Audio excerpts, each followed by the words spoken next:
Hello, America. Most of you don't know me, but we need to talk. Like so many of us, I wondered, what the fuck is wrong with this country? How did it come to this? We all know that something is wrong here, and yet we can't seem to put a finger on it. We are in the grip of a multi-generational betrayal, a plot that spans centuries, and the burden to correct this titanic wrong falls to us. Who else is going to do it? The old generation? The generation who grew up watching G.I. Joe? Or the generation who grew up watching SpongeBob, who had a phone in their hand before they could speak? So I come before you now to submit my findings, reintroduce forgotten concepts, and enlighten you to new perspectives in an attempt to shift our paradigm of thought about our sovereignty as men, the history of America, and our duty to reclaim our liberty our forefathers established for us. It is my responsibility as a man, a sworn Marine of the United States of America, a true son of liberty, and I can no longer remain passive in the face of world developments. I am now determined to restore law and order to my country and enable the people to decide their own fate according to their own judgments and their beliefs. And if nothing happens, then the cardinal error of the American people who expressed opposition to their government was their own failure to unite against it. We have to remember that first and foremost, America was founded by British colonials. And when we declared independence, they weren't happy about it, right? And so we went to war. Now, America broke down into three camps: the patriots who fought, the Tories who were pro-British and didn't fight, and then the other third was people who didn't know what to do and just remained passive. And so our independence was secured by only a third of the colonies. I ask a lot of people in my day-to-day life, do they know who is on the $10 bill? Most people don't know. Some do. It's Alexander Hamilton. And I say, okay, so who is Alexander Hamilton? And they're like, he was a president. Well, no, he wasn't a president. So why is he on the money? Alexander Hamilton was the Secretary of Treasury for George Washington, and he wanted a central bank in America right from the beginning. He was a dirtbag. He was challenged to a duel and he was killed, right? But yet he's on our money like he's some kind of hero to be remembered. That's weird. Some pro-British Tory is on our money.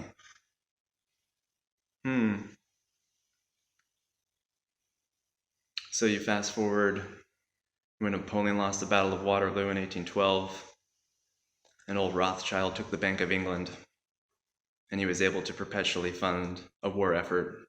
And he was even quoted as saying, if America does not have a central bank within the year, they will find themselves in the most grievous war. And that's where the War of 1812 in America comes in. And we lost. And much to our dismay, America got its first central bank in 1812.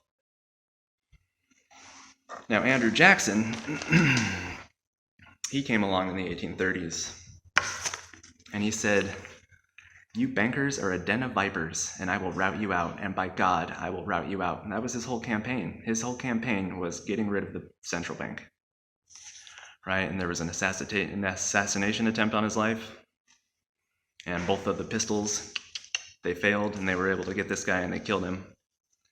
And on his deathbed, They asked, "Mr. Jackson, what was the greatest thing you did during your presidency?" And he said, right before he died, "I beat the bank." And he passed away. And on his tomb, it's like a column of pillars, and then there's a capstone, and the rim around the capstone, it says, "Andrew Jackson, I beat the bank." Well, no, you didn't, because you're on our money. And it's a slap in his memory. He fought against the central bank. They tried to kill him. He won, and now he's on our money. He beat the bank. No, he didn't. And eventually another central bank was established. This went on for periods of 20 years of central bank, 20 years without, 20 years of central bank, 20 years without, right? You go into the 1860s, the Civil War. Lincoln was president. And Lincoln, he started printing the greenback to pay for all debts, public and private. And what happened to Lincoln?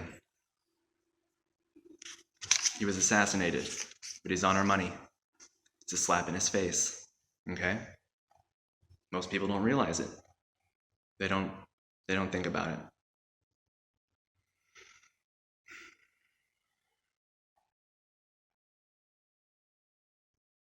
I'm not going to talk about the incorporations of the states at this time. That's another video. But you can fast forward till 1913, when we got the Federal Reserve, which isn't a part of the government. Don't let the name fool ya. Don't let the name fool ya. It's not a part of the government. It's a private central bank. And it's been governing our country for the last 100 years. 1913 to 2020. In America, the dollar's been devaluing ever since. Right? I think FDR, after the stock market crash in 29, America petered on for 4 years until FDR declared bankruptcy March 9th, 1933. And then that summer, some businessmen approached retired Marine Corps General Smedley Butler and asked him how would he like to lead the army that's going to overthrow America. And he played along, and he found out who all was involved, and he took his findings to FDR, who was president. And FDR didn't do shit, because they were all American business tycoons, and if he would have arrested them, American business would have gone tits up in a day. Look up the business plot. You can find out more about that. And then the war,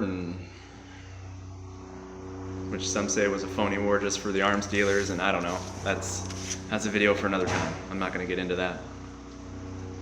Right? But Kennedy came along in the 60s, and he wanted to get rid of the central bank.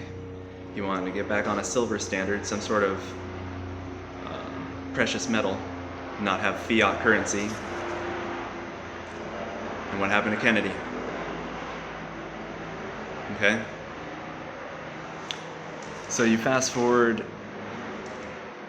to now, and the same kind of things going on. 9/11 happened, and that's where my story comes into play.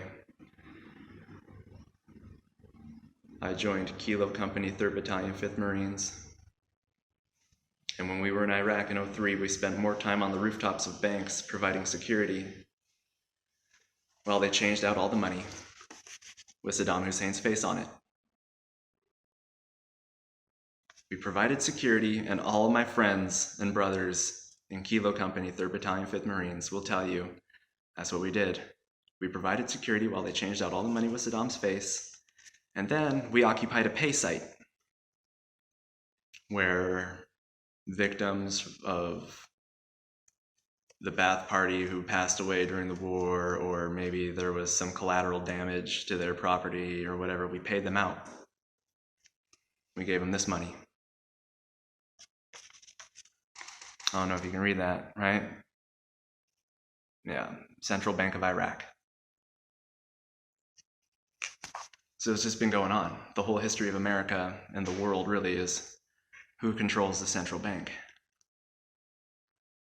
It's a really long history lesson, and it took me a while to figure and make the connections there. I mean, I was even told in boot camp by drill instructor Sergeant Dan Lysick, about Smelly Butler, and every couple weeks, drill instructor, can you tell us a story about Smelly Butler? And he'd fill us in a little bit more about how Smelly Butler, a Marine, saved America. Well, really just staved it off. He didn't save anything, but he tried, right? So here's a couple quotes that I want to read to impress more upon your mind the things that I've just stated. That these men who are in control are not incompetent and stupid. They are crafty and brilliant. If they were stupid, they would occasionally make a mistake in our favor, which they don't, right? And that was by the Secretary of Defense, James Forrestal. Another quote is, "The real menace to our republic is the invisible government, which is like a giant octopus. At the head of the octopus are the Rockefeller Standard Oil interests and a small group of powerful banking houses, generally referred to as international bankers." That's New York City Mayor John Hylan. And then this one, this comes from FDR. It's a letter dated November 23rd, 1933. And this is at the end of the year. Remember, we declared bankruptcy March 9th, 1933. And then that summer, Smedley Butler was approached, right, in 33. And so this is at the end of the year, in November. FDR says, "The real truth of the matter is, as you all know, that the financial element in the large centers has owned the government ever since the days of Andrew Jackson."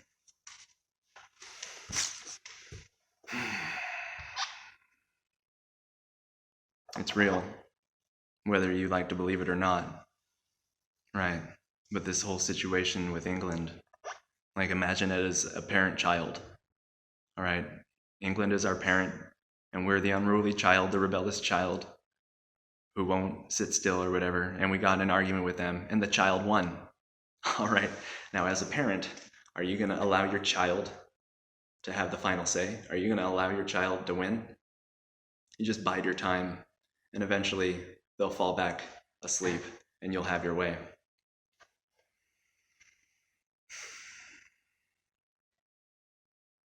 And before I sign off, I'll just leave you with this last point. Someone said, and I don't know who, I didn't quote this one, but someone said, and it's very poignant for now in America with the way that things are and how we behave. Having spent the last 50 years destroying our popular will, America cannot itself expect to suddenly rise up and save themselves. Our great progress is in the field of backwardness. American paralysis is the most progressive in all the world. Our backwardness is our greatest military secret, and our true enemy is our incompetence.